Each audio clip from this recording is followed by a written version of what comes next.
and welcome to the second session of day 2 of the Recovery Summit. I am your host for the next few hours. My name is Samantha Simmonds. I'm a BBC news presenter, journalist, corporate host and moderator.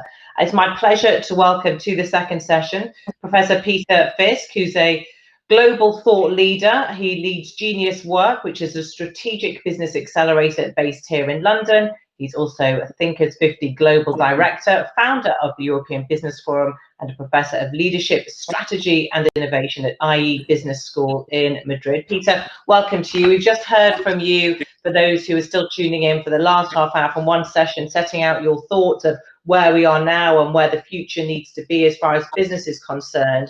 I'd just like to pick up, or start rather, on one point, which is about courage, something that you said all business leaders need to have to create a better future.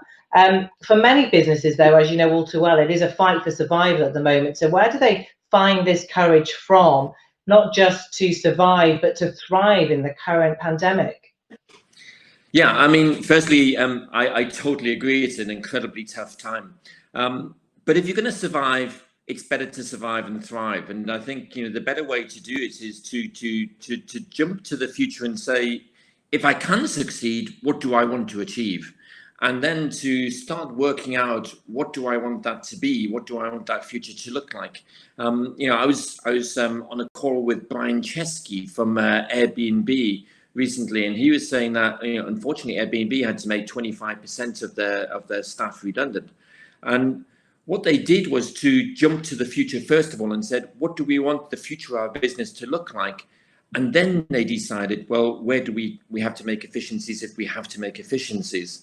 And so being able to kind of look to how could you thrive in the world to do better first, and then to say, well, what are the hard, painful things I need to do in the short term? And then start kind of working forwards and hopefully recruit back those people who you've had to let go in the short term. So would you say that profit maximization isn't the key anymore? It's not what everybody's going to be searching for?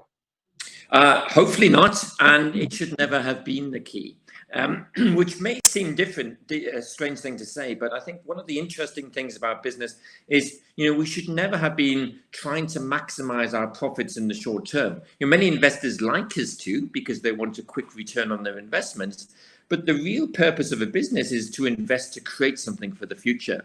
And if you're going to invest to create something for the future, that means taking some of the money which you make and saying, how can I invest it in creating a better business in order to create better products, in order to attract better people to work with me, and in order to create better service and solutions for my customers over time. So, we should never have been obsessed with short-term profits. Really, what we want to do is to create a sustainable long-term business.